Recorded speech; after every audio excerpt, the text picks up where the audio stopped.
آج میں انشاءاللہ سورہ الم نشرح لک صدرک کی تفسیر اور والتین والزیتون کی بھی تفسیر بیان کروں گا۔ اللہ تعالیٰ صحیح طرح سے کہنے کی، سننے کی، سمجھنے اور عمل کی توفیق عطا فرمائے۔ الم نشرح لک صدرک، یہ بھی مکی صورت ہے۔ رسول اللہ صلی اللہ علیہ وسلم کو بہت زیادہ مشرکین مکہ پریشان کیا کرتے تھے۔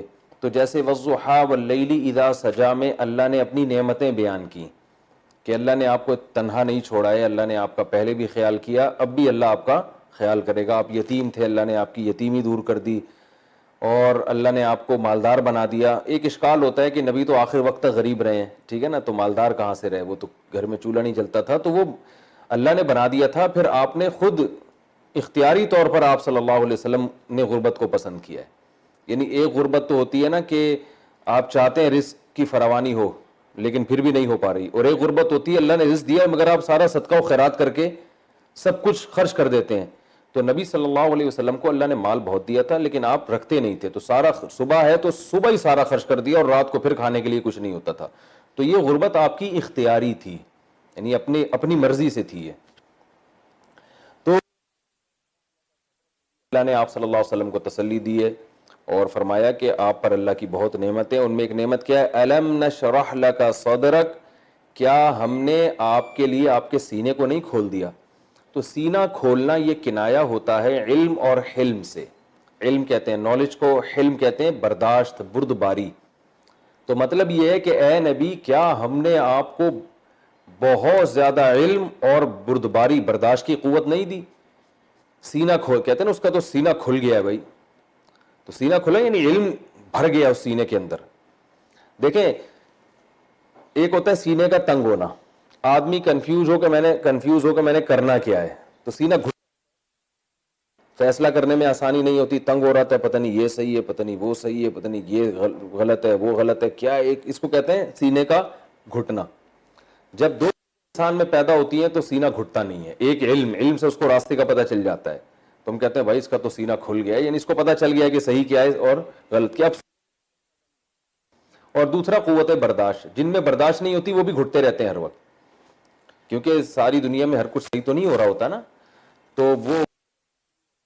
تو برداشت جب انسان میں پیدا ہوتی ہے تو بھی سینہ گھٹنا بند کر دیتا ہے، بلکہ سینہ اس کا کھل جاتا ہے۔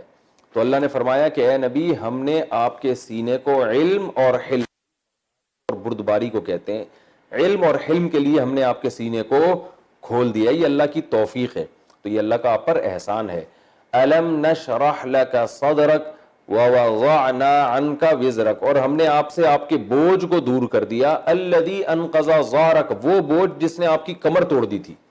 کوئی شخص بہت زیادہ بوجھ کمر پہ اٹھا کے جا رہا ہو تو کمر ٹوٹنے کا خطرہ ہوتا ہے، تو کوئی شخص احسان کرے اور وہ بوجھ اٹھا کے نیچے رکھ دے تو کتنا اس پر احسان ہوگا نا۔ تو اللہ نے فرمایا کہ اے نبی، ہم نے بھی آپ کے اوپر ایک بوجھ رکھا ہوا تھا کمر پہ، جس سے آپ کی کمر ٹوٹ رہی تھی، وہ بوجھ ہم نے ہٹا دیا۔ وہ بوجھ کیا ہے؟ اس کے بارے میں مفسرین کہتے ہیں کہ نبی صلی اللہ علیہ وسلم پر جب وحی نازل ہونا شروع ہوئی ہے تو آپ اللہ کا خوف کا غلبہ ہوا آپ کے اوپر، بہت زیادہ خوف زدہ ہوئے کہ قیامت کے دن تو مجھ سے بھی حساب ہوگا، عام لوگوں سے تو بعد میں ہوگا، مجھ سے تو اللہ پہلے پوچھے گا۔ تو پھر آپ پر خوف کا اتنا غلبہ ہوا کہ نبی سے گناہ تو صادر ہو نہیں سکتا، تو بعض دفعہ نبی سے ایسے کام ہوتے ہیں کہ بہتر یہ تھا مگر کر وہ لیا، بعض دفعہ ایک ایسا کام کیا جس کا نتیجہ صحیح نہیں نکلا، ٹھیک ہے نا، حکمت اور مصلحت کے خلاف کام تو نبی سے بھی ہو سکتا ہے نا، بشر ہے وہ۔ تو نبی صلی اللہ علیہ وسلم کو یہ ڈر لگا رہتا تھا کہ مجھ سے ان چیزوں کے بارے میں بھی سوال ہوگا اور میں کہیں ایسا نہ ہو کہ مجھ سے غلطی ہو جائے۔ تو اس پہ اللہ نے آپ کو یہ تسلی دی، اور بعد میں یہ تسلی قرآن کی آیات کا حصہ بھی بن گئی۔ وہ ہے نا سورہ فتح جب نازل ہوئی تھی نا بعد میں، تو ما لیغفر اللہ ما تقدم من ذنبک وما تاخر، کہ اللہ نے آپ کے آنے والے گناہوں کو بھی معاف کر دیا اور جو ماضی کے ہیں وہ بھی معاف۔ تو گناہ سے یہاں مراد گناہ نہیں ہے، بلکہ وہ چیز جس کو نبی اپنے حق میں گناہ سمجھتے تھے۔ نبی کوئی ایسا کام جو بہتر نہ ہو نا، اس کو بھی یہ سمجھتے تھے کہ یہ کیا ہے؟ گناہ ہے، یعنی میری شان کے لائق نہیں ہے۔ تو یہاں بھی تسلی دی گئی ہے کہ ہم نے آپ سے آپ کے بوجھ کو اتار دیا، یعنی آپ سے کوئی کام ایسا ہو جاتا ہے جو بہتر نہیں تھا تو اس سے آپ سے اس کے بارے میں سوال نہیں ہوگا، اللہ نے پہلے معاف کر دیا، کیونکہ اتنی بڑی ذمہ داری نبی کی لگائی گئی ہے۔ اور آپ نے تو جہنم کو ایسے جانتے تھے جیسے اپنی آنکھوں سے دیکھا ہو، جنت کو بھی اپنی آنکھوں سے دیکھا، تو کتنا خوف کا غلبہ ہوگا آپ صلی اللہ علیہ وسلم کے اوپر. تو اللہ نے فرمایا کہ آپ ڈرے نہیں, آپ سے مواخذہ نہیں ہوگا, یعنی جو خلاف اولا کام آپ سے ہو جاتے ہیں وہ اللہ نے پہلے معاف کر دیے, کیونکہ ویسے ہی اتنا خوف ہے آپ کے اوپر, تو اگر یہ والا بھی خوف آئے گا تو تبلیغ کیسے کریں گے پھر. تو وضعنا عنک وزرک, اے نبی کیا ہم نے آپ سے آپ کے بوجھ کو دور نہیں کر دیا, الذی انقض ظہرک, وہ بوجھ جس نے آپ کی کمر توڑ دی تھی. یعنی خلاصہ کیا نکلا کہ جو کام آپ سے خلاف اولا ہوگا, بہتر نہیں ہوگا, وہ کام اگر ہو بھی جائے تو اللہ آپ سے قیامت میں حساب بہرحال نہیں لے گا. الذی انقض ظہرک ورفعنا لک ذکرک, پھر اللہ تسلی دے رہے ہم نے آپ کے لیے آپ کے ذکر کو بھی بلند کر دیا. یہ بھی ایک دنیا کی نعمت اللہ نے آپ کو دی ہے کہ آپ کا تذکرہ بلند ہے. تو کسی پیغمبر کا تذکرہ اللہ نے اتنا بلند نہیں کیا جتنا نبی صلی اللہ علیہ وسلم کا. وہ بلند کیسے کیا کہ بہت سی جگہوں پر اللہ نے اپنے نام کے ساتھ نبی صلی اللہ علیہ وسلم کا نام لگا دیا ہے. جیسے جب اذان دی جاتی ہے اشہد ان لا الہ الا اللہ, تو اس میں ساتھ میں اشہد ان محمد رسول اللہ. اب نبی صلی اللہ علیہ وسلم کو دنیا میں بھیجا گیا اس لیے کہ تاکہ اللہ کا تعارف کروائیں نا وہ, اور اللہ کو انٹروڈیوس کروائیں, اللہ کی عبادت پہ لوگوں کو لے کر آئیں. تو اس کا تقاضا تو یہ تھا کہ صرف اللہ کا نام ہی بلند لیا جاتا. بھائی سفیر تو آ کے صرف جس ملک کا سفیر ہے اس کا انٹروڈکشن کرواتا ہے نا, تو اس کے تعارف کے لیے بھیجا جاتا ہے. لیکن اللہ نے پیغمبر صلی اللہ علیہ وسلم کو اپنے تعارف کے لیے بھیجا اور بتایا کہ آذانوں میں میرا نام لیا جائے گا, تحیات میں میرا نام لیا جائے گا. لیکن اللہ نے یہ بتا دیا کہ جہاں میرا نام لیا جائے گا تو آپ کا نام بھی میں ساتھ لگانے کا حکم دے رہا ہوں. تو دیکھیں سب سے زیادہ اللہ کا نام اذان میں لیا جاتا ہے. پوری دنیا میں 5 ٹائم اذانیں ہوتی ہیں اور لاکھوں کروڑوں اذانیں ہوتی ہیں اور صدیوں سے ہو رہی ہیں. تو جب بھی اللہ کا نام آئے گا اشہد ان لا الہ الا اللہ, اس کے بعد فوراً اشہد ان محمد رسول اللہ. یہ بہت بڑی فضیلت ہے نبی صلی اللہ علیہ وسلم کی کہ اللہ نے یہ جہاں اپنی کبریائی کے اعلان کا حکم دیا وہاں نبی کی رسالت کے اعلان کا بھی اللہ نے حکم دیا. اسی طرح جب ہم التحیات پڑھتے ہیں, التحیات للہ والصلوات والطیبات السلام علیکہ ایھا النبی. اب دیکھیں نماز خالصتاً اللہ کی عبادت ہے, اللہ کے لیے پڑھی جاتی ہے, لیکن اللہ نے اس اپنی عبادت میں بھی حکم دیا کہ میری عبادت کرتے ہوئے نبی پہ سلام پڑھو. تو یہ بھی اللہ نے آپ کے نام کا تذکرہ بلند کر دیا. یہ 2 مثالیں دی ہیں میں نے, ورنہ تو جتنے نعتیہ کلام پڑھے جا رہے ہیں قیامت تک کسی شخص کی, یعنی پوری دنیا میں کسی شخص کی اتنی تعریف نہیں ہوئی ہے جتنی محمد صلی اللہ علیہ وسلم کی. اللہ کے بعد جتنی رسول اللہ صلی اللہ علیہ وسلم کی تعریفیں کی جاتی ہیں. آپ کی سیرت پر اتنی کتابیں لکھی گئیں. درود شریف کتنے لوگ سارا دن پڑھتے ہیں بیٹھ کے, نماز میں درود شریف پڑھتے ہیں. تو اللہ نے فرمایا وَرَفَعْنَا لَكَ ذِكْرَكَ, ہم نے آپ کے لیے آپ کے ذکر کو بلند کر دیا. اور جب یہ صورت نازل ہوئی تو اس وقت تو آپ کا نام لینے والا کوئی بھی نہیں تھا. الم نشرح لک صدرک, یہ تو مکہ میں نازل ہوئی ہے نا, جب مسلمان کمزور تھے, چند لوگ ہی تھے جو آپ کا نام لیتے تھے. تو لیکن اللہ نے فرمایا ہم نے آپ کا ذکر بلند کر دیا ہے. یعنی یہ اس کے نتیجہ اب ظاہر ہونے والا ہے, آپ دیکھیں گے پوری دنیا آپ کا نام لے گی. تو یہ تسلی دی جا رہی ہے نبی صلی اللہ علیہ وسلم کو. وَرَفَعْنَا لَكَ ذِكْرَكَ, اور فَإِنَّ مَعَ, یہی ہے نا, فَإِنَّ مَعَ, ایک تو دوبارہ پڑھتا ہوں, الم نشرح لک صدرک ووضعنا عنک وزرک الذی انقض ظہرک ورفعنا لک ذکرک فإن مع العسر یسرا. اب اللہ فرماتے ہیں پس مع العسر, اس جو تنگی ہے نا, العسر, العسر کہتے ہیں الف لام جب لگتا ہے نا تو کوئی اسپیسیفک چیز بن جاتی ہے. جیسے لیبارٹری, تو کوئی بھی لیبارٹری ہوتی ہے, دی لیبارٹری ایک مخصوص لیبارٹری, ٹھیک ہے نا. بک, کوئی بھی بک, دی بک جو ہے نا, یہ جس کا تذکرہ چل رہا ہے پہلے. تو العسر, اللہ فرماتے ہیں یہ جو تنگی ہے نا آپ کی, جس میں آپ جو ٹینشن میں ہے, فَإِنَّ مَعَ الْعُسْرِ, اس تنگی کے ساتھ یسرن, ایک آسانی بھی ہے. یعنی اس کے بعد انشاءاللہ اللہ آپ کو سکون اور آسانی والی زندگی دے دے گا. جیسے کہ یہ ہوا ہجرت کی تو پھر کچھ سکون ہوا, پھر وہاں بھی جو پریشانیاں تھیں تو پھر فتح مکہ کے بعد کچھ سکون ملا. تو آپ کو جو اس پریشانی میں آپ مبتلا ہیں اس پہ آپ پریشان نہ ہو, کیونکہ فَإِنَّ مَعَ الْعُسْرِ یسرا. پھر اللہ نے دوبارہ اس بات کا تکرار کیا, ان مع العسر یسرا, آپ غمزدہ نہ ہو, تنگی کے ساتھ آسانی بھی ہے. تو یہ تسلی کے لیے 2 دفعہ اس جملے کو ریپیٹ کیا گیا. آگے اللہ فرماتے ہیں فَإِذَا فَرَغْتَ فَانْصَبْ, پریشانی کیوں آ رہی ہے؟ تبلیغ کی وجہ سے. دن بھر آپ جو تبلیغ کر رہے ہیں نا, تو اللہ فرما رہے ہیں کہ جب آپ فارغ ہو جائیں, یعنی دن بھر کی تبلیغ سے فارغ ہو جائیں, فَانْصَبْ, تو تھکیں. پھر کیا مطلب؟ عبادت میں تھکیں, تاکہ اللہ سے آپ کا تعلق کیا ہو جائے؟ بہت مضبوط ہو جائے, کیونکہ دن بھر جو تبلیغ ہو رہی ہے اس پہ ظاہر ہے دنیا کا اجر تو مل نہیں رہا, کوئی پیسے تو مل نہیں رہے, بلکہ لوگوں کی طرف سے مخالفت ہی ہو رہی ہے. تو جس کو خوش کرنے کے لیے تبلیغ کر رہے ہیں اس سے تعلق جب مضبوط ہوگا تو تبلیغ آپ کے لیے آسان. تو اس تعلق کو مضبوط کرنے کے لیے جب تبلیغ سے آپ فارغ ہوں گے تو فن سب آپ نے تھکنا ہے. کیا مطلب؟ عبادت میں, جیسا کہ آگے آ رہا ہے وَإِلَىٰ رَبِّكَ, اور اپنے رب کی طرف فرغب راغب ہونا ہے, یعنی براہ راست اللہ کی عبادت کرنی ہے. تبلیغ بھی اللہ کی عبادت ہے لیکن براہ راست نہیں ہے. تو جب آپ فارغ ہو جائیں گے دن بھر کی تھکاوٹ سے, تبلیغ کے کاموں سے, تو رات کو آپ نے اب تھکنا ہے. اور کس چیز میں تھکنا ہے آگے بتا دے, اپنے رب کی طرف راغب ہونا ہے, یعنی عبادت کرنی ہے. تو یہ تو اس صورت کی مختصر تفسیر تھی. اور اس میں نبی اس کا خلاصہ کیا نکلا؟ اللہ نے اپنے حبیب صلی اللہ علیہ وسلم پر جو احسانات تھے وہ بیان کیے. پہلا احسان بیان کیا کہ ہم نے آپ کو علم بھی دیا اور آپ کو برداشت کی قوت بھی, یہ ہم نے عطا کی ہے. اور نمبر 2, آپ کے جو اگلی پچھلی خطائیں ہیں اللہ نے معاف کر دی ہیں, اور یہ جو آپ کے سینے پر ایک کمر پہ ایک بوجھ تھا نا آخرت کا, کہ احتساب کا خوف تھا, تو یہ اللہ نے دور کر دیا. اور ایک پھر اللہ آپ کو تسلی دے رہا ہے کہ جو تنگیوں میں آپ اس وقت ہیں اس کے بعد آسانی ہے. دوبارہ اللہ فرماتے ہیں اس کے بعد آسانی ہے. اب اللہ تعالیٰ اپنے انعامات کے شکر کے طور پر اور ان مشکلات کو آسان کرنے کا ایک نسخہ بیان کر رہے ہیں. وہ کیا ہے کہ رات میں آپ نے اپنے آپ کو عبادت میں تھکانا ہے.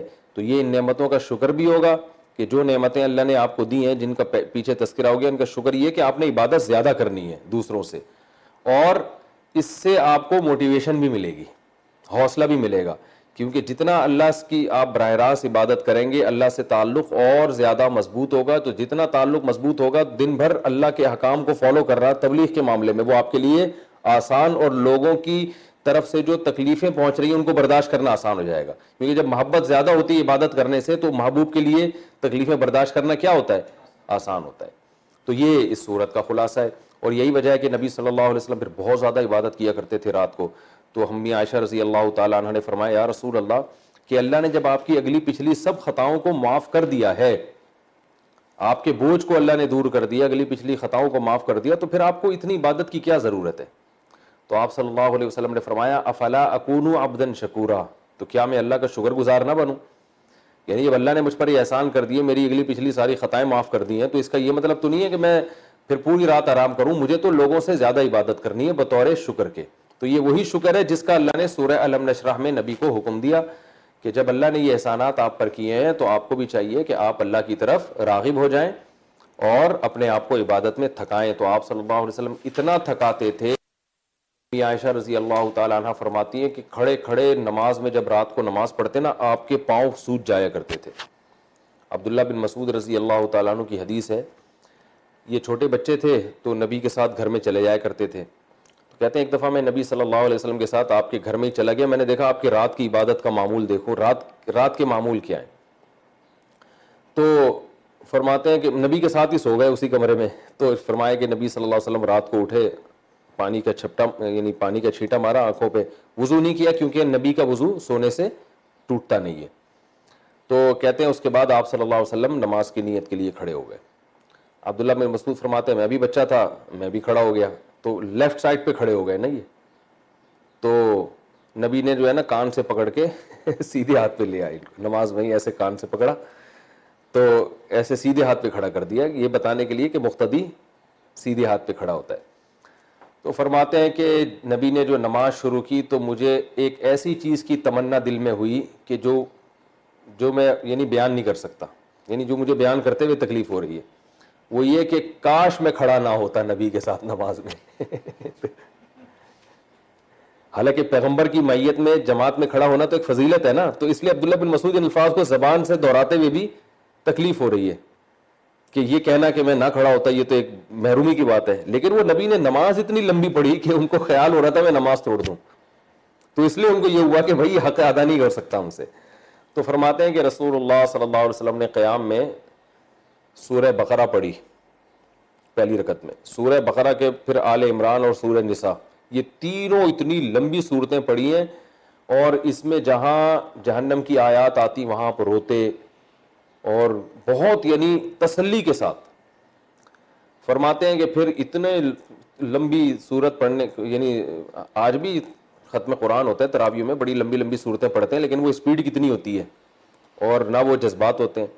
کہتے ہیں پھر نبی صلی اللہ علیہ وسلم نے جب رکوع کیا ہے فکان رکوعہ نحوا من قیامہ، تو اتنا لمبا رکوع تھا جتنا لمبا قیام.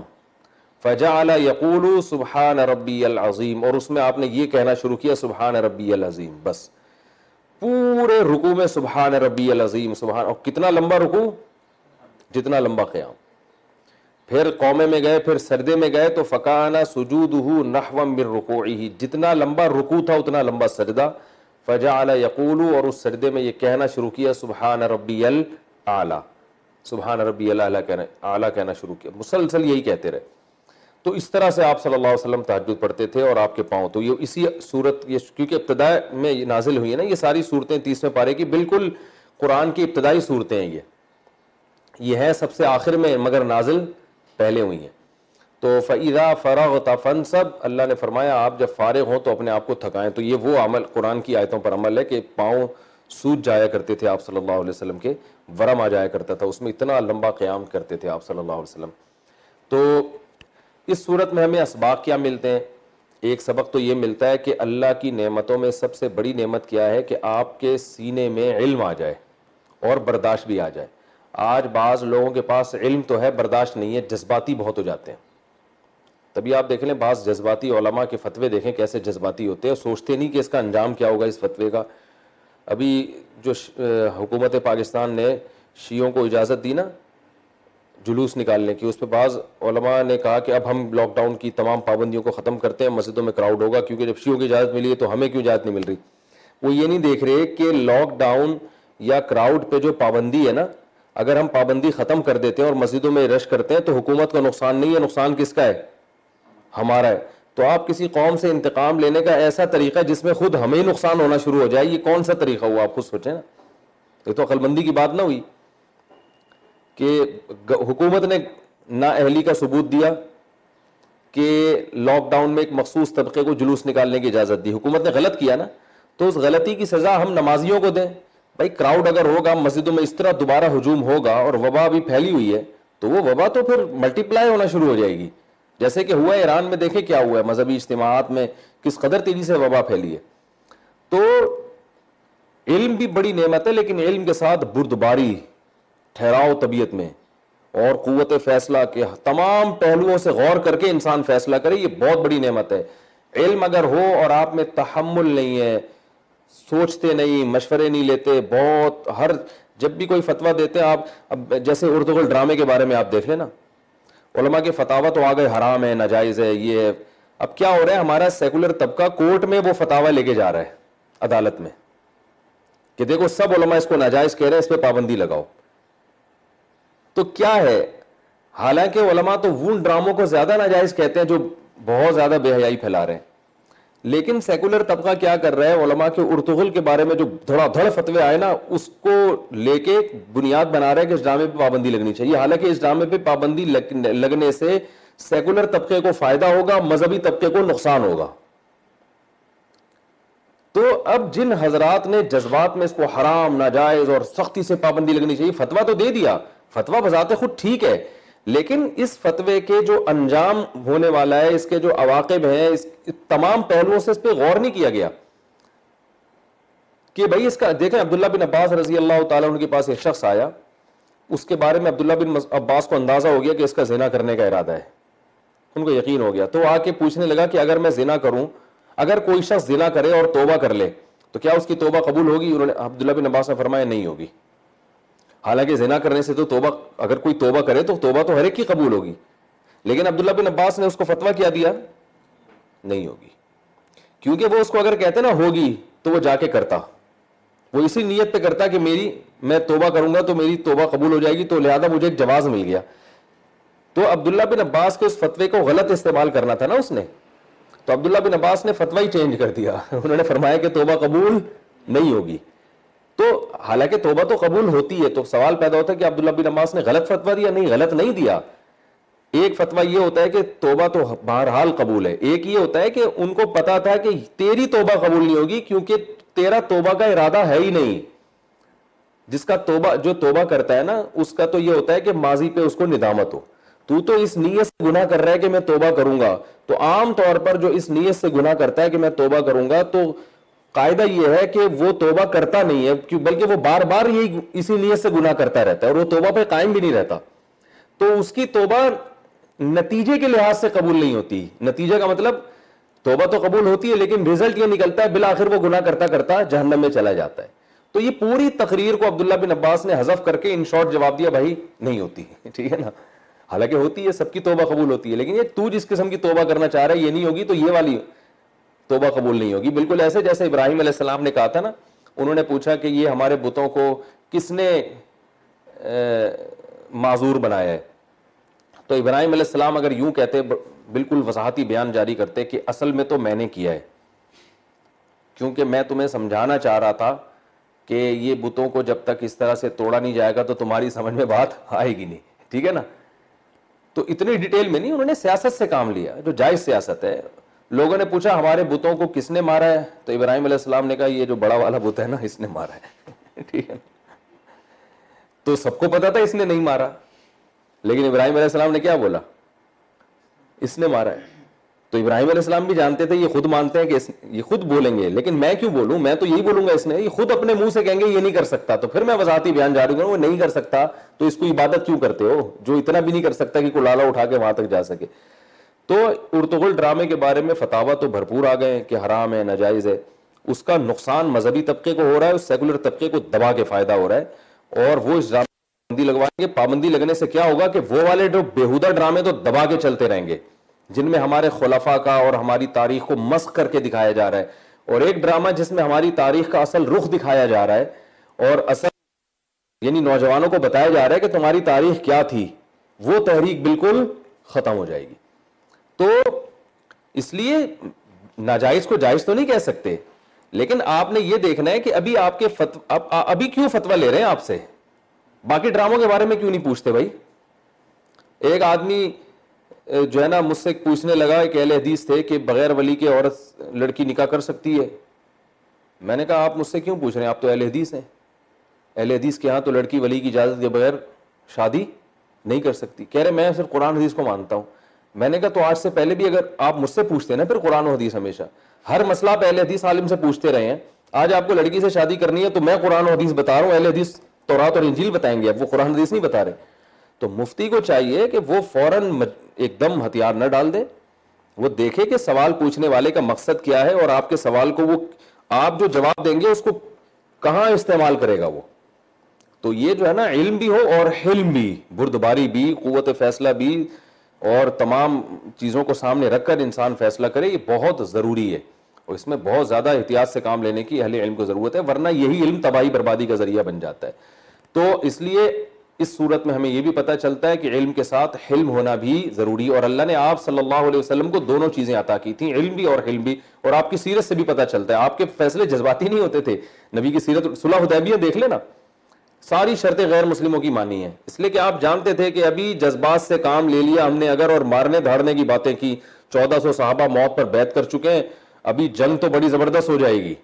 اگر میں کہوں میں کسی شرط کو نہیں مانتا, یہ 1400 صحابہ نے تو موت پر بیعت کر لیے, یہ تو سب جنگ میں جھک جائیں, جو ہے نا وہ ایسا ہو جائے گا ایسا ہو جائے گا, لیکن نقصان کس کا ہوگا بھائی, یہ شہید ہو گئے یا آدھے بھی شہید ہو گئے تو میرے پاس تو لوگ بچیں گے ہی نہیں آگے کام کرنے کے لیے. تو آپ نے کیا کیا, علم ہے مگر بردباری سے کام لیا.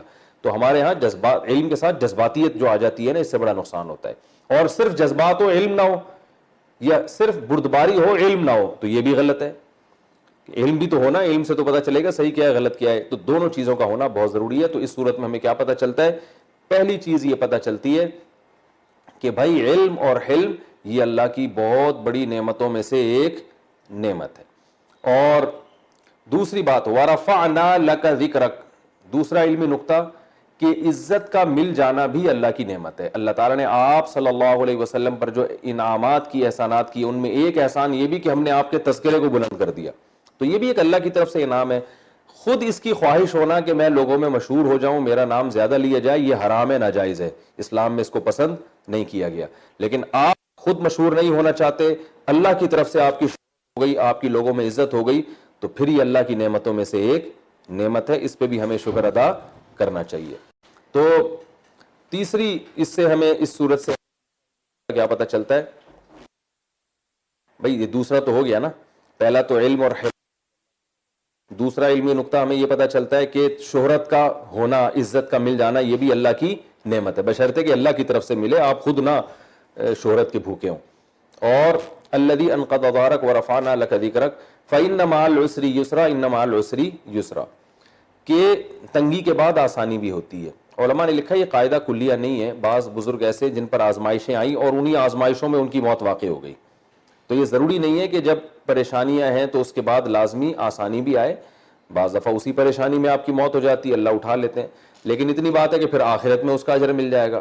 لیکن عام طور پر ایسا ہوتا ہے کہ اگر آپ آج ایک ٹینشن کی حالت میں ہیں تو اکثر و بیشتر اللہ اس حالت کو دور کر دیتے ہیں.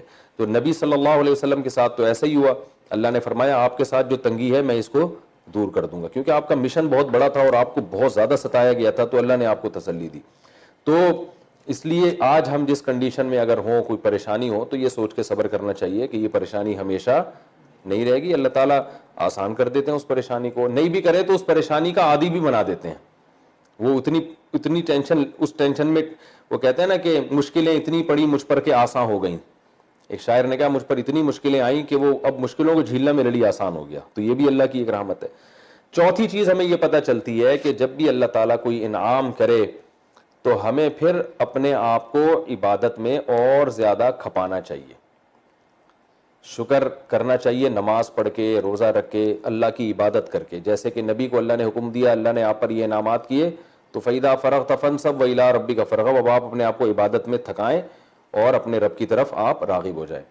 یہ چار چیزیں ہو گئی. پانچویں چیز ہمیں یہ پتہ چلتی ہے کہ جو لوگ دین کی تبلیغ کر رہے ہیں ان پر, ان کے لیے براہ راست اللہ کی عبادت کرنا, نماز پڑھنا, روزے رکھنا, اللہ کا ذکر کرنا اور رات کو اٹھنا, یہ ان کے لیے زیادہ امپورٹنٹ ہے بنسبت ان لوگوں کے لیے جو تبلیغ کا کام نہیں کر رہے. آج ہوتا ہی ہے کہ جو لوگ تبلیغ میں جڑے ہوئے ہیں, سارا دن ساری رات دین کی تبلیغ کر رہے ہیں, تو وہ یہ کہتے ہیں کہ بھائی ہمارے پاس تو نماز پڑھنے کا یعنی نوافل پڑھنے کا ٹائم نہیں ہے, کیونکہ ہم تو آلریڈی دین کے کام میں لگے ہوئے ہیں. تو بھائی بات یہ ہے کہ جب آپ دین کے کام میں لگتے ہیں نا, تو آپ کا لوگوں سے واسطہ ہوتا ہے. آپ کہیں پڑھا رہے ہیں, کہیں ٹیچ کر رہے ہیں, کوئی کتاب لکھ رہے ہیں, کوئی فتویٰ دے رہے ہیں, یا انٹرنیٹ پر آپ لوگوں کو کچھ سمجھا رہے ہیں.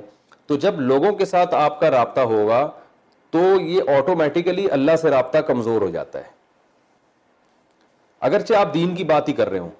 ہم نے علماء سے سنا ہے کہ دین کی باتیں زیادہ کرنا بھی بعض دفعہ نقصان کا سبب بن جاتا ہے, بشرطے کہ یعنی اگر اللہ کی طرف توجہ آپ کی کم ہو. تو علماء کہتے ہیں یہ جو عبادت ہے نا خلوت میں, تنہائی میں, یہ آپ کی بیٹری کو چارج کرتی ہے. جیسے موبائل فون کے ذریعے آپ سارا دن لوگوں سے بات کرتے رہیں, تو موبائل کا استعمال تو اچھا ہو جائے گا, لیکن بیٹری آہستہ آہستہ ڈاؤن ہوگی, تو اس کو چارج پہ لگانا پڑتا ہے, پھر وہ فل ہوگی, پھر آپ اس کو ڈسچارج کریں. تو انسان کی مثال بھی ایسی ہے کہ جو علماء, جو تبلیغ والے اور یہ جو لوگ بھی دین کا کام کر رہے ہیں, لوگوں کو دین کی دعوت دے رہے ہیں, ان کی بیٹری آہستہ آہستہ, وہ اللہ کی محبت لوگوں میں بانٹ رہے ہیں نا, تو جب خود ان کا اپنا سے اللہ سے تعلق کمزور ہونا شروع ہو جاتا ہے, تو اگر وہ تنہائی میں اٹھیں گے, اللہ کے سامنے روئیں گے, گڑ گڑائیں گے, عبادت کریں گے, تو وہاں اللہ کی محبت کے چشمے ان میں پیدا ہوں گے اور پھر وہ آگے ڈیلیور کریں گے اس کو. تو جو مبلغ ہے نا, ان کو خلوت میں عبادت کی ضرورت دوسروں سے زیادہ ہے. ہمارے شیخ مفتی رشید احمد صاحب رحمہ اللہ تعالیٰ اتنا خیال کیا کرتے تھے اس کا کہ حضرت کی اگر کبھی تلاوت میں ناغہ ہو جائے تو حضرت بیان کی چھٹی کر دیتے تھے, تلاوت کی چھٹی نہیں کرتے تھے. صحیح ہے نا, حضرت کہتے تھے آج تلاوت نہیں ہوئی ہے, تلاوت باقی ہے, تو آج بیان. حالانکہ لوگ آتے تھے دور دور سے بیان سننے, فرماتے بس آپ کو نیت کا ثواب مل جائے گا, چھٹی. بعض دفعہ علمی تحقیقی مجلسیں ہوتی تھی دارالعلوم کرنگی میں, حضرت مفتی تقی صاحب ہوتے تھے اس مجلس میں, بڑے بڑے علماء ہوتے تھے, تو وہ مجالس 12 گھنٹے 18 گھنٹے چلا کرتی تھیں, تو اس میں ٹائم ہی نہیں ملتا تھا عبادت کا. تو اس میں یہ ہوتا تھا کہ اب جیسے صبح سے لے کے دوپہر تک مجلس چلی ہے, درمیان میں تھوڑی دیر وقفہ ہوا, پھر کھانا کھا کے تھوڑی دیر آرام کیا, پھر میٹنگ شروع. تحقیقی مسائل ہوتے ہیں نا, تو اس میں 3-4 دن بہت زیادہ مصروفیت ہوتی تھی, اس میں ٹائم نہیں ملتا تھا تلاوت کا. تو پھر جب حضرت دارالفتہ آتے تو پھر حضرت بیان کی 2-4 دن چھٹی. کہا کہ یہ 3 دن جو میرا ناغہ ہوا ہے نا, اس میں اب جو عبادت کا ناغہ ہوا اور تلاوت کا ناغہ ہوا، پہلے اس کی کمی کو پورا کروں گا پھر بیان کروں گا. پھر حضرت مثال دیا کرتے تھے کہ کنویں سے اگر آپ پانی نکالیں تو اگر جلدی جلدی سارا پانی نکال لیں تو کیچڑ آنا شروع ہو جائے گا. تو کنویں سے جب پانی نکالا جاتا ہے تو تھوڑی دیر کے لیے اس کو چھوڑا جاتا ہے تاکہ جو پانی نکلا ہے نا وہ پہلے کور ہو جائے، صاف پانی آ جائے پھر نکلے. تو فرماتے تھے کہ جو اہل اللہ دین کی تبلیغ کا کام کر رہے ہیں، یا اللہ کی جو انوار و معرفت ان کے دل پر اللہ کی طرف سے آ رہے ہیں، یہ پانی ہے جو لوگوں میں تقسیم کر رہے ہیں. تو خلوت میں تنہائی میں بیٹھ کے عبادت کریں گے تو یہ انوارات دوبارہ جذب ہوں گے اور پھر لوگوں میں تقسیم ہوں گے. اگر تنہائی میں عبادت اور دعائیں چھوڑ دیں تو پھر کیچڑ آنا شروع ہو جائے گا. یہ جو آج بہت سے لوگ یوٹیوب پہ بیٹھے ہوئے ہیں نا، قرآن حدیث کے نام پہ لوگوں کو ایک تباہی میں ڈال دیا انہوں نے. ان میں سب سے بڑا مسئلہ کیا، ان میں اللہ کا خوف نہیں ہے، اللہ کی محبت نہیں ہے. تو یہ تنہائی میں گڑ گڑانے والے نہیں ہیں. آپ دیکھیں حاجی عبد الوہاب صاحب کو، کوئی عالم تو نہیں تھے، وہ دین کا کتنا کام لیا اللہ سے انہوں نے، سوری اللہ نے ان سے. مجھے بھی کیچڑ آنا شروع ہو گیا ہے کتنا زیادہ اللہ نے ان سے دین کا کام لیا نا. حالانکہ عالم نہیں تھے، دنیا بڑے بڑے علماء ان پہ مرتے تھے. ان کے بیان سننے کے لیے دنیا بھر سے لوگ آتے تھے اور بیان کے الفاظ بھی سمجھ میں نہیں آ رہے ہوتے تھے. وہ کیا تھا، درد دل بانٹ رہے ہیں، بس درد دل. تو تنہائی میں اتنی عبادتیں ان لوگوں نے کی ہیں، ان بزرگوں نے اتنی عبادتیں کی ہیں کہ ان کی زبان سے 2 لفظ سننے کے لیے لوگ پتہ نہیں کہاں کہاں سے آتے ہیں کہ یار. حالانکہ نہ کوئی علمی کوئی بڑا مقام، اگرچہ علمی ضروری ہے، بعض دفعہ ایسا ہوتا ہے کہ علم اگر نہ ہونا تو یہ عبادت سے بجائے فائدے کے الٹا نقصان ہوتا ہے، کہ خود بھی عالم نہیں ہے اور علماء سے پڑھا بھی نہیں ہے، پھر وہ لوگوں میں بیان بھی شروع کر دیں تو اس کا نقصان یہ ہوتا ہے کہ وہ بیان پھر غلط بھی شروع ہو جاتا ہے نا. جب علم نہیں ہے تو جذبات غالب ہو جاتے ہیں. تو علم اور تنہائی کی خلوتوں کی عبادتیں، یہ دونوں بہت ضروری ہیں. جب نبی کے لیے ضروری ہیں تو ہم اور آپ کون ہیں بھائی. تو اس سے یہ بھی پتہ چلتا ہے کہ جب رات کو ہمیں کچھ نہ کچھ، اور اس سے بھی پتہ چلتا ہے کہ اتنی عبادت رات کو تنہائی میں ضرور کرنی چاہیے جس سے تھکاوٹ تو محسوس ہو. چلیں وہ والی تھکاوٹ نہیں کہ نبی کے تو پاؤں سوج گئے، ورم آ گیا، اتنی نہ بھی ہو تو کچھ نہ کچھ تھکاوٹ ہونی چاہیے. اتنی عبادت. اور رات کی عبادت کیا ہے، نماز اور دعا. قرآن میں یہ 2 ہی چیزوں کا تذکرہ ہے، نماز کا کہ یبیتون لربہم سجدا وقیاما، یہ راتوں کو نماز پڑھتے ہیں اور دعائیں مانگتے ہیں. وبالاسحار ہم یستغفرون. تو یہ 2 اس کی اہمیت بھی اس صورت سے ہمیں پتہ چلتی ہے. کتنا ٹائم باقی ہے بھائی؟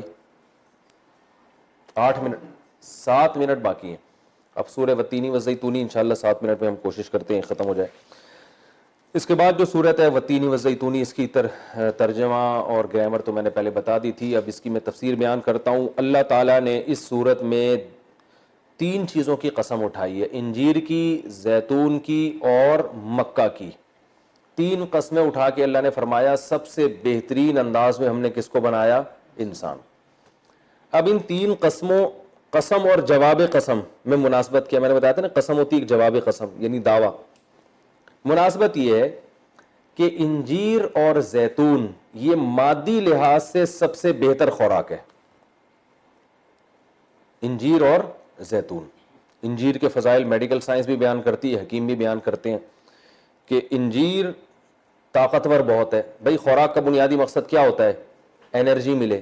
تو انجیر سے آپ کو انرجی بہت ملتی ہے. خوراک کا بنیادی مقصد ہوتا ہے کہ انرجی ملے، اور اچھی خوراک ہوتی ہے انرجی ملے مگر سائیڈ افیکٹ نہ ہو. انرجی تو مل رہی ہے، انرجی تو کرنٹ سے بھی ملتی ہے. ولید بھائی آپ ہاتھ دیں اور بٹن آن کر دیں، انرجی ہی انرجی. ٹھیک ہے، بالکل سستی کائلی مکمل کیا ہو جائے گی؟ دور. ٹھیک ہے نا، اتنی انرجی آ جائے گی آپ کے اندر. تو انرجی تو آپ کو اس سے بھی مل جاتی ہے. کولڈ ڈرنک جو آپ پیپسی پیتے ہیں نا، بہت فل آف انرجی ہے، یہ بہترین طاقت ہے اس میں، لیکن سائیڈ افیکٹ بہت زیادہ ہوتے ہیں. تو انجیر کیا کرتی ہے کہ طاقتور بہت ہے مگر سائیڈ افیکٹ نہیں ہے.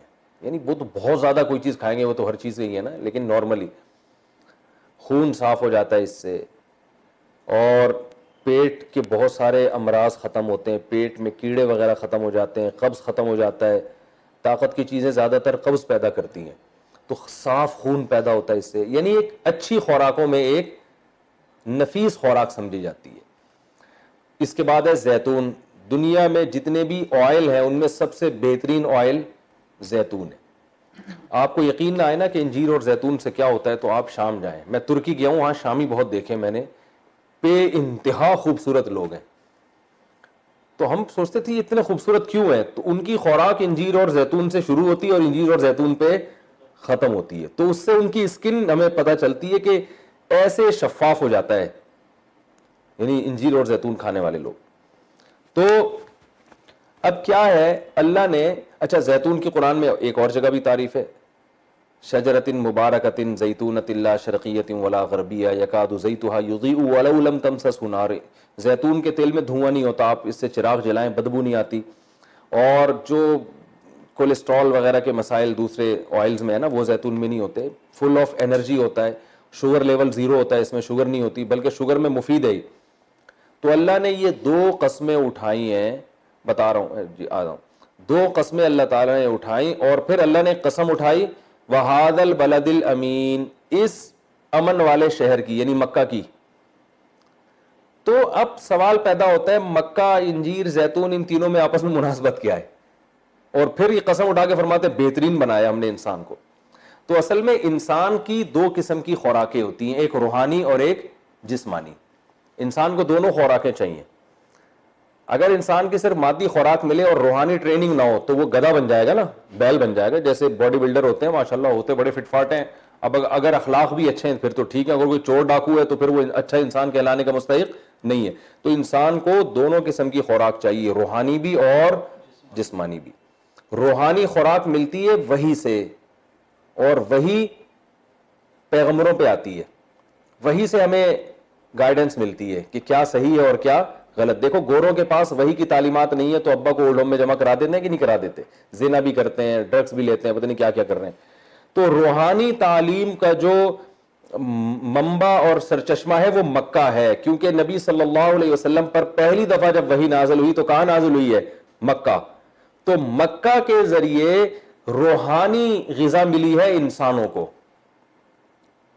اور جسمانی غذا جو سب سے بہترین, یعنی سب سے بہترین روحانی غذا مکہ سے ملی ہے. دیکھو گائیڈنس تو ہر ایک کرتا ہے نا, اچھی باتیں تو غیر مسلم بھی کر رہے ہوتے ہیں, بھائی یہ کیا کرو وہ نہ کیا کرو, لیکن سب سے بہترین جو روحانی غذا انسان کی ہے وہ کہاں سے شروع ہوئی ہے؟ مکہ سے. اور سب سے بہترین جسمانی غذا وہ انجیر اور زیتون ہے. عجیب ملاپ ہے دونوں کا. زیتون میں کاربوہائیڈریٹ نہیں ہے, صحیح ہے نا, اور اس میں پروٹین بہت ہیں, جبکہ انجیر میں کاربوہائیڈریٹ بہت زیادہ ہیں. تو انسان کو کاربوہائیڈریٹ بھی چاہیے نا, نشاستہ بھی تو چاہیے باڈی کو رن کرنے کے لیے, ارے میٹھا بھی چاہیے نا یار. تو انجیر میں بہترین میٹھا ہے اور اس میں بہترین پروٹین ہے, اور میٹھا بالکل بھی نہیں ہے. تو اللہ نے ان دونوں خوراکوں کا جو ہے نا بتایا ہے کہ سب سے بہترین خوراک انسان کے لیے کیا بنائی ہے؟ انجیر اور زیتون, جسمانی غذا. اور روحانی غذا کے لیے سب سے بہترین مرکز کس کو بنایا؟ مکہ کو. تو اللہ فرماتے ہیں جس مخلوق کو مادی غذا میں انجیر اور زیتون کھلایا جا رہا ہو اور روحانی غذا اس کی مکہ سے ہو, تو یہ دونوں چیزیں اس بات پر گواہ ہیں کہ انسان سے بہتر مخلوق دنیا میں کوئی بھی نہیں ہے. یعنی اس کی خوراک, جسمانی خوراک بھی ہٹو بچوں, اور اس کی روحانی خوراک بھی ہٹو بچوں. بلی کو دیکھو چھیچڑے کھا رہی ہوتی ہے, یہ کوئی جسمانی غذا ہی ہے بھائی؟ کتا کیا کھا رہا ہوتا ہے؟ کچھ بھی کھا رہا ہوتا ہے, ہڈیاں ڈالو. یعنی جیسی بہترین انسان کی غذا اللہ نے بنائی ہے کسی اور مخلوق کی نہیں بنائی. وہ الگ بات ہے ہم پراٹھے کھا رہے ہیں, پوریاں کھا رہے ہیں ڈیزل میں پکی ہوئی, ٹھیک ہے نا, یہ پتہ نہیں کون سا آئل ہوتا ہے, یہ ہمارا اپنا قصور ہے. لیکن اللہ فرماتے ہیں کہ جس مخلوق کی جسمانی تربیت کا ایسا انتظام کیا گیا ہو کہ اس کی خوراک میں نے زیتون اور انجیر بنا دی ہو, اور اس کو تہذیب سکھانے کے لیے مکہ سے اس کا لنک جوڑ دیا. انسان کو تہذیب مکہ سے آئی ہے, وہی وہاں سے آئی ہے. تو یہ چیزیں اس بات پر گواہ ہیں کہ ہم نے انسان کو روحانی اور جسمانی دونوں اعتبار سے بہترین تخلیق میں پیدا کیا ہے. نہ روحانی اعتبار سے انسان سے افضل کوئی ہے, نہ باڈی کے اعتبار. تو سب سے خوبصورت انسان ہی ہے نا. ایک آدمی مجھے کہنے لگا نہیں چوزے چھوٹے چھوٹے کتنے پیارے پیارے ہوتے, اتنے خوبصورت, انسان سے زیادہ میں نے کہا پھر ان سے دوستی لگایا کرو, ان سے شادی کیا کرو. تو نہیں ہے, انسان سے زیادہ خوبصورت بعض چیزیں ہوتی ہیں ایک لحاظ سے خوبصورتی ہے, دوسرے لحاظ سے نہیں ہوتی. مور کے رنگ کلر بڑے خوبصورت ہیں, بس اسی, باقی تھوڑی اس میں خوبصورتی ہے. تو انسان کو جو اللہ نے حسن و جمال دیا ہے, اور اس کو جو اسکن دی ہے, اور اس کے جو آنکھیں اور پلکیں اور پورا چلنے کا نظام اور بولنے کا نظام, ایسا جمال اللہ نے دنیا میں کسی مخلوق میں پیدا نہیں کیا. اور جو تہذیب انسان کو دی ہے کہ قربانیاں دیتے ہیں اللہ کے لیے, سچ بولتا ہے, اپنے ماں باپ کی خدمت کرتا ہے, یہ چیزیں جانوروں میں آپ کو نہیں ملیں گی. ایک ایک چیزیں ملیں گی من حیث یعنی مجموعی اعتبار سے جانوروں میں یہ تہذیب اتنی زیادہ نہیں ہوتی, انسانوں میں ہوتی ہے. ہر لحاظ سے کامل ہوتا ہے انسان. تو اللہ فرماتے ہیں ہم نے انسان کو ہر لحاظ سے بہتر بنایا. پھر آگے بھی ہے, آگے کیا ہوا پھر اس کے ساتھ, وہ پھر انشاءاللہ اگلے ایپیسوڈ